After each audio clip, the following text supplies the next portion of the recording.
Hello everyone, in this video I'm going to show you how to connect your Lambda function to an RDS instance that's located in a private subnet.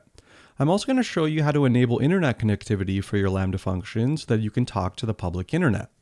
In the first part of this video, I'm going to explain to you the theory via visual diagrams like what you see in front of you here. And then the second part of this video, we're going to hop into the AWS console and I'm going to show you how to set up each of these components from scratch, including the VPC, the RDS instance, and your Lambda function. And so let's talk about the end state or the goal here and what we're trying to get out of this. And so ideally what we want is we want our Lambda function, which is right here, to be able to talk to our RDS instance, to interact with it. This could either be, by the way, RDS or Aurora. It doesn't really matter here. It can also be MySQL, Postgres, or Oracle, or Microsoft SQL Server. The type doesn't matter here. This configuration will work for all of them. So this is the goal, right? We want our Lambda function to be able to talk to our RDS database. And so typically what happens is that our RDS database is not able to talk to a Lambda function that is set up by default. And this isn't a default setup by any means. We placed our Lambda function in a VPC here, which is non-standard, okay? What people typically do is they put their Lambda function outside of their VPC, right? It's still in AWS, but it's hosted inside of the Lambda services VPC. And this function, essentially, this Lambda function is not allowed to talk to the RDS instance because this thing is outside of your VPC. So if you've ever tried to do this, you're probably going to get like connection timeouts, things like that, right? And nothing you do to your security groups is going to change that. You're just not going to be able to do this unless you do things the wrong way, which is kind of what I want to show you down below really quick. And this is what people typically do when they want to unblock themselves very quickly, but it results in some very serious security issues. And so what people typically do is that they take their function, right, and they place it outside of their VPC, and then they set up their RDS or Aurora instance, whatever it is, and they put it in a public subnet. And a public subnet means that it has internet access. And what they do as well is they give this RDS instance a public IP address. So what this means is that this Lambda function now has access to this public IP address, right? But this also means that anyone else that's sitting outside of AWS now also has access. They can go through the internet, go through your internet gateway, and then hit your RDS database directly, right? Because it has that public IP address. Not a good thing. So some of you may say, okay, that's not really much of a problem here, right? Because we have a security group, and security groups, they allow us to add a firewall in front of our instance. So what people typically do, if like you're sitting at home here and you want to be able to talk to your instance, you'll set up you have an IP address, right? So like maybe it's 1 to 1 dot, is that not working? That's weird, 3.4. And what people will do is add a rule to your security group here to say, allow incoming connections from 1.2.3.4, and that kind of papers over the issue. But generally speaking, your IP address can rotate, and there's a whole bunch of other security issues with kind of exposing your database to the public internet that you certainly do not want to do. Okay. And this is what people typically do to unblock themselves, but it's certainly not the best practice, right? Okay, so what is the right way? What is the right way to enable our Lambda function to talk to our instance and also allow our Lambda function to talk to the public internet? And so let's move on to our bottom section here, which is the right way. And there's a whole bunch of different components here that we've added. There's a public and a private subnet now, and then there's also a NAT gateway. So let me explain to you how this works. So in order to get our Lambda function to be able to connect to our RDS instance here, this is pretty straightforward to do. All we need to do is make some modifications to our security groups. So security groups are basically firewalls. And by the way, if you haven't watched or you're not familiar with VPC, security groups, public and private subnets, you should probably watch my intro to VPC video, which I highly recommend, that explains all these concepts in detail. But anyways, what you need to do is set up a outbound rule on your Lambda function security group to give it permission to talk to the RDS instance. Okay, so this is going to allow the outgoing connections to the RDS instance. But security groups are kind of in two directions. You can this alone won't allow you to connect to the instance. You also need to say from the RDS perspective, allow incoming connections from the security group of the Lambda function. Okay, so it kind of needs to be bidirectional. We need to tell the Lambda function, okay, you can talk to the RDS instance, and then the RDS instance needs to say, okay, I'm able to receive incoming calls from the Lambda function security group. All right, so that's what you need to do to set this up, and I'll show you how to do this. Very, very straightforward to do. Now, if you want to talk to the public internet from your Lambda function, this is not going to be allowed by default because the Lambda function in the private subnet does not have a public IP address, and you need a public IP address in order to talk to the public internet. And so what you need to do is to create a NAT Gateway, which is another AWS component, and place it in a public subnet. This NAT Gateway is given a public IP address and will facilitate the communication outbound to the public internet. And so we're going to essentially connect our Lambda function to this NAT gateway, and then our NAT gateway is going to be configured to talk to the public internet via the internet gateway, and then traffic is going to exit out to the internet that way. Now we are going to need to make some route table modifications for our private subnet here.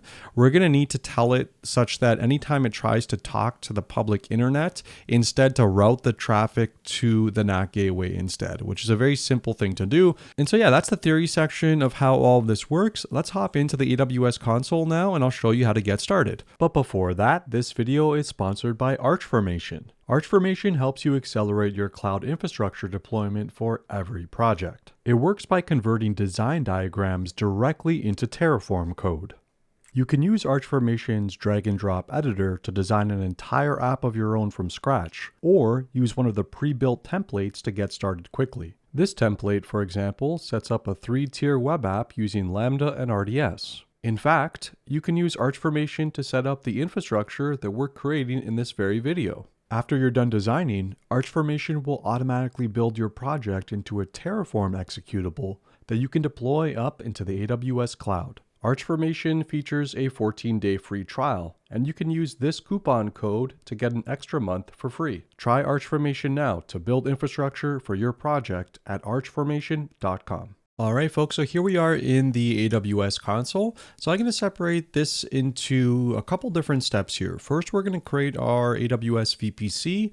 Then we're going to create our RDS instance, and then we're going to create our Lambda function, and then check to verify that everything is working correctly. Okay, so let's get started. The first thing we're going to do is go to the VPC section of the console to create our VPC.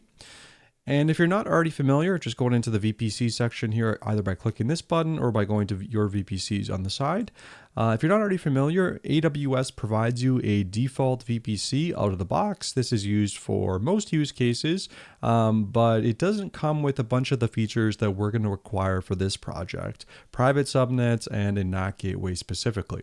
And so just to make sure that you don't screw anything up with your default VPC here, I'm just going to not touch that, and we're going to create a brand new one by clicking on the Create VPC button in the top right-hand section here. So we're going to click on Create VPC. And so there's two different ways to create your VPC. Either you can just create literally the VPC and then have to go and create all the route tables and everything else separately, or you can use the VPC and more feature here, which if we zoom out a little bit, creates this nice little visual representation alongside all of your config to kind of show you how your different subnets are configured and how everything is wired together, which is very, very handy. And so we're going to use this approach because it allows us to create our NAT gateways, allows us to create our multiple subnets, all that kind of stuff, okay? And so let's start by filling out some of this information here. So name, we're going to set this to VPC RDS Lambda demo. For IPv4 CIDR block, you can either leave this as default, but the one thing I do suggest to change is just to change this first number here. Don't use the number 10, use something else. It could be between 0 and 255. Let's say it's lucky number 7 here. The reason I say this is because if you ever need to peer your VPC to another VPC that's on AWS, most people just use the default, and that means that you're going to have an IP space conflict, which is a pain in the ass to deal with later. So just change this to something other than default here, just that first number, and it should save you some headaches for later. Okay, for IPv6, we don't need it. For tenancy, we can leave it as default. Number of availability zones, we do need 2 in this instance just because of the way RDS gets set up, but not something that I want to get into too much in this video. Number of public subnets, because we have 2 AZs, we also need 2 public subnets and 2 private subnets. This is just to allow us to create our RDS instance in a private subnet, which requires at least 2 availability zones, okay? And so we're going to leave that as 2. So we have 2 subnets here for each, and then we need a NAT gateway. And so we're just going to set 1 in AZ here. Keep in mind, NAT gateways do cost monthly. I believe it's around $40 or so per month.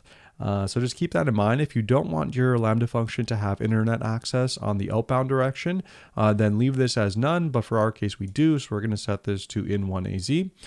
For VPC endpoints, we're just going to set this to none. We're going to skip this over. I don't want to get into it in this video. I do have a separate video on this if you're interested in learning more. Okay, so let's check out this wizard here to see what we got. So here's our VPC, cool. The ones with the little green icon here are the public subnets. So you can see if I hover over them, it shows how they're routed. So on the public subnet here, you can see it's associated with this main route table. And it allows outbound, well, it should allow outbound and inbound internet access, which is desirable. And then you could see for the private subnet here, it's got its own specific private subnet route table, and then its internet access is going to be routed through the NAT instance. You can see the words NAT there, or NAT, and then the NAT instance is just connected to your internet gateway via that route table rule. So that's how all of this works. So let's go ahead and scroll down to the bottom now and click on Create VPC. And so this wizard thing is pretty handy. It's going to create all of this stuff for you and do all of the steps. If you just did the VPC, didn't you do the VPC and more in the wizard, you'd have to do all of this stuff yourself. And you can see there's like 15 to 20 steps here, which aren't very convenient to have to do, which is why I like using that VPC and more feature. It makes this a whole lot simple. However, if you are interested in learning a lot more about how VPCs work, I would suggest for you to use that other feature because it requires you to really understand a lot of the different concepts. But if you're just trying to get things working, then this will suffice. Another option too is to like create this way and then go and look at how it's configured, see if you can make sense of it, and then try to create your own. But anyways, this does take like 2 or 3 minutes because the NAT gateway instance needs to be spun up. So I'm just going to fast forward this video once this is done, and then we'll move on to creating the RDS instance. I'll see you in a minute. All right, so here we are, everything completed successfully. So we're just gonna go to View VPC over here. This brings you to the resource map, and you can kind of run through this little thing here as well, just to see how everything works again, if you'd like. All right, so now that we're done with our VPC, we can head over into the RDS section of the console and go ahead and create our database. So let's go to RDS and Aurora here. So we're going to click on Aurora and RDS. Now, before we go ahead and create our database, we actually need to create something called a subnet group. This just essentially tells your RDS database which subnets to place your instance into, which you can't do this as part of the, well, you can do this as part of the default create database wizard, but it doesn't allow you to specify some very much required settings. So we need to go and create this manually first in the subnet group section, okay? So we're gonna click on this. You can ignore what I have here. We're gonna go to create DB subnet group. And so we're going to say this is the VPC RDS Lambda demo subnet group. Very long-winded name, I know. VPC, make sure you choose not your default, so the one that we selected or created earlier here. So we're going to click on that. In terms of availability zones, you can leave this as default, but you do want it to be in your private subnet. So this one here, which is private 2 in CA Central 1B, since I'm in the CA Central region. And then as well, you need the other one, private 1. I believe you need 2 subnets for this to be placed into by default, or 2 as options, at least that is. So click on the second one here. And okay, so we're not going to do, you can see there's a little bit of a warning. For multi-AZ DB clusters, you need at least 3 subnets and 3 AZs. We don't need that, so not a problem. So this is just ensuring that our database is going to be located in our private subnets here, like you can see down below. Okay, let's go ahead and click on create. Okay, let's just paste that in for description. Cool, click on create. Okay, so now we have our VPC RDS Lambda. Wow, not even camel case. No, that's strange. Anyways, we can go into databases now. We have nothing here. Our other thing finished deleting. Let's go ahead and click on create database. And let's run through this wizard. You're going to use standard create here because we need to specify some of the options. So, so make sure you keep it as standard. And then for the engine options, we're going to be using MySQL here, but this exact same configuration, including the code, should work for the Aurora version of MySQL.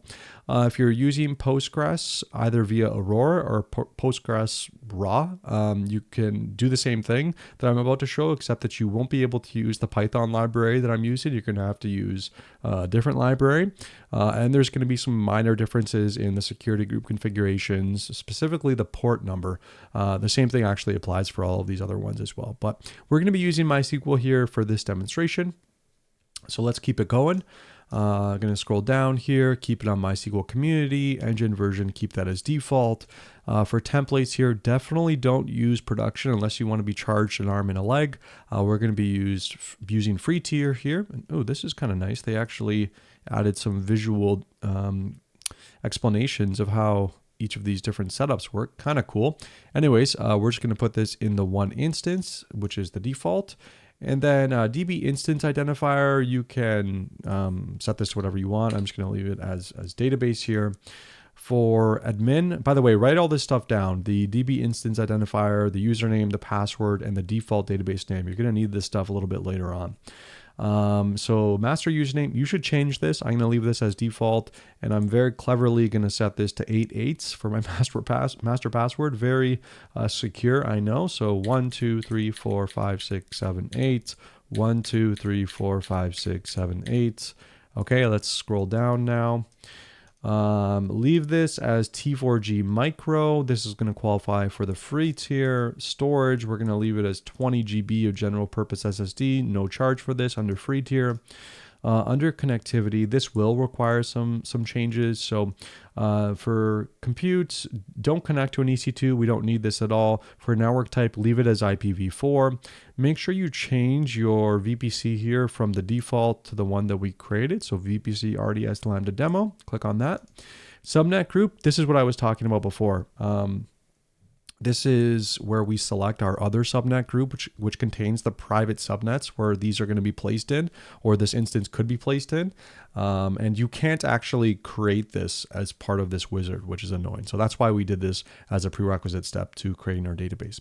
Public access, make sure you keep this as no, or else you defeat the entire purpose of everything we are doing here.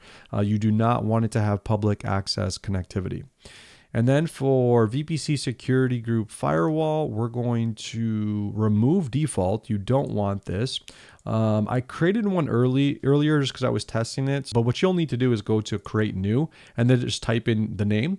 So I literally did this earlier and I just named it RDS database security group. So I'm just going to select my pre-existing one. This thing has nothing special with it. Like it's got no rules, it has nothing. So it'll be the same in effect if you just create a brand new one here. Availability zone, no preference, don't care. RDS proxy, we're not going to use it, but this is a nice optimization to use specifically for Lambda function users that are connecting to a database, an RDS database that is. It basically does connection pooling for you so that you don't exhaust all your connections for your database through too many Lambda instances spinning up, but we don't need it for this. And it does cost money if you want to use it, so it's an option, but keep it in mind. And then going to additional configuration here. Yeah, so this is 3306 default MySQL port. Write this down as well because we're going to need it for our code. Okay, let's keep going. Password authentication is fine. Monitoring, okay, leave all of this default. Everything off is good. Let's check out additional configuration. Yeah, so we want to change our database name here. Let's call this database 1. I tried this earlier with just database here and it's a reserved word, so it doesn't work. So make sure you don't do that. So database 1 should work. Scrolling down here, automated backups, you can leave that on if you want. I believe it dumps it to S3. Leave all of this stuff as default, like deletion protection, whatever. You don't need any of this. We're going to go ahead and click on create database now. And usually this takes like 4 or 5 minutes to do. And ooh, what is this? Suggested add-ons for the database. Oh, look, they're trying to upsell you on stuff. That's interesting. AWS is really trying to make the greenbacks these days. Elasticache, RDS, no, get out of here. Bad AWS, bad. Don't do that. But yeah, so it's creating an instance now. This is going to take a little bit of time, unfortunately, but we do need to wait because before we can go to create our Lambda function, we need the private DNS or private IP address of our instance so that we can put it into our code because that's how we're going to connect to it. So I'm going to fast forward really quick and I'll see you in a moment once this is all done creating. All right, folks, so our database is done completing. I know it doesn't actually say available right now, but it's in backing up state, which takes a little bit while longer, but it is in fact ready for us to use. Oh, and just like that, as I was saying that, it's changed to available. So perfect timing. Let's go and grab the database endpoint name here, which is right here. So this value, you can click on this little guy to copy it. I'm going to paste this to the side as well because we are going to need that. Now we are ready to finally go and create our Lambda function. So let's head over into the Lambda section of the console. So go to Lambda here, and we're going to go to create function in the top right, and let's give our function a name. So let's just call this demo function. And we're going to be using Python for this, and let's go to Python 3.13. And we do want to create a new role with basic Lambda permissions. That's fine. And we will need to put this in the VPC. So there you go. Under additional configuration, you need to go to enable VPC and then click on our VPC that we just created. So, okay, this is default, not that one. It's the first one here. And then for the subnet, it's going to go in the private subnet. So it's this one. You can see the word private. Click on that. And then the other private subnet. So that one. And then security groups. We are going to, we should be able to create a new security group here. We can't from the console here. You know what? Let me just open up a separate tab. We're going to go to the IAM section of the console and create a new security group. This is really annoying. They should allow you to do this. Let's go to IAM, or not IAM rather. We need to go to, I think it's the EC2 section of the console. Let's duplicate this. They really should allow you to do this like right in line, but it is what it is. Group, there it is. Yeah, it's under EC2. So yeah, you can go to the EC2 section manually and go to security groups and then go to create security group. And so you can click on that. This is going to be the Lambda security group and VPC info. Make sure that you click on the other VPC, which is the one we just created. This may be required description again. So let's put something there. For outbound access, yes, it's going to be required or it's going to be allowed to talk to the public internet, right? But this is going to go through the NAT gateway, right? Like we talked about in the diagram step of this video. But this is just a rule that says it's allowed to talk to the public internet. And then if you want an inbound rule, you can kind of add it here, but we don't need anything inbound for this. Nothing is going to be talking to our Lambda function. It's all going to be initiated by our Lambda function. So this one rule is fine for us. Go ahead and click on create security group. All right, so that's done. We can close that tab, go back to the Lambda section, and then hopefully if we click on refresh here, yeah, there we go. So there's our Lambda security group. So we click on that. And you can see as well, it's got an outbound, all protocol, all ports for internet. By the way, 0000/0 means public internet, in case that wasn't obvious. We're going to go to create function now, and this should work. And then we can start modifying our code. Actually, should we do that first, or should we do the configuration for the security groups to talk to each other? Maybe we'll do the configuration first and then do the code at the end, because it does require going into VS Code, into my editor and stuff. So let's configure this, right? So first thing we need to do, if I still have my old diagram here, yeah, here we go. So we need to, can I do like, yeah, okay, cool. So step one is we are going to do this. We're going to go Lambda function outbound allowed to talk to our database. Okay, so that's step one. And then we're going to do the opposite for step two. All right, so we'll come back to that second one. So, but first one is the top one here. So let's go and do that. So yeah, I guess we do need to go back to our configuration for the security group. Is it here somewhere? Or we can go back to, it probably is somewhere here, permissions, probably. Codes. Okay, not sure where it is here, but let's go back to EC2 and go to the security group section and just give it the right permissions. Okay, security groups on the side here. We're going to select our Lambda security group. And then outbound rules. And then we're going to say edit outbound rules. And we're going to go to add a new rule. And we're going to say all traffic, all traffic going to, and we should see, yeah, so here's our RDS database security group, okay? So that's good. We can go ahead and click on save changes now. And so now that Lambda function has an outbound rule to talk to our RDS database, and now we need to do the opposite, right? We need to do this step. Our RDS database is allowed to receive traffic from our Lambda function, okay? So let's go and do that. So RDS database security group, okay. And we need inbound rules, right? And we're gonna go to edit inbound rules, and we're gonna add a rule, and we're gonna say all traffic. And I'm not sure what this rule up here is for. This came as default, but that's interesting. But we're going to say Lambda security group. Okay, so that's going to be save rules.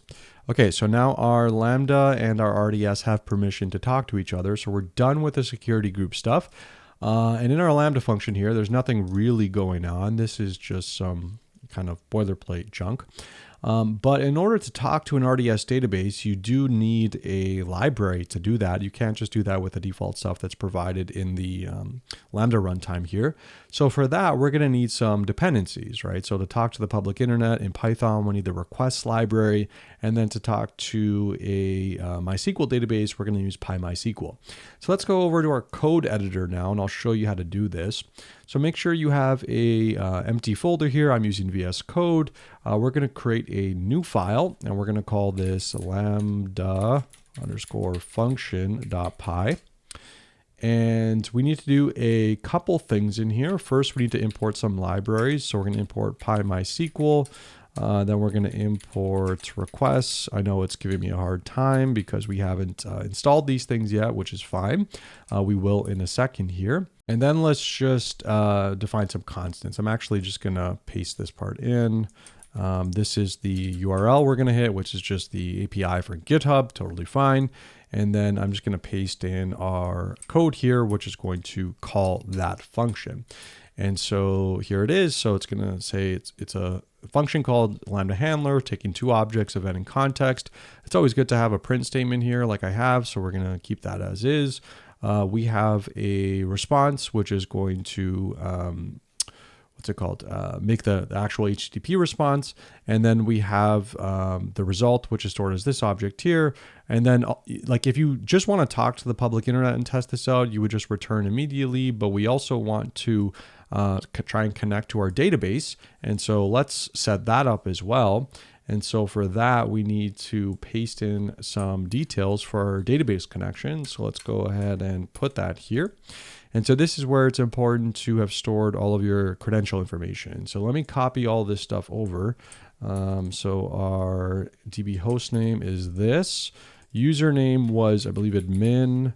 Password was 88, which is not good, but 78. Database name was database. Port 3306, that's default. We can leave that as is, okay? And so now we need to actually have the code that tries to connect to the database. So let me paste this in. Okay, so that's pasted in here. So what is this doing? Well, it's trying to connect to MySQL, so it's initiating a connection since passing in all the parameters from up here. host name, username, password, DB name, port, and timeout.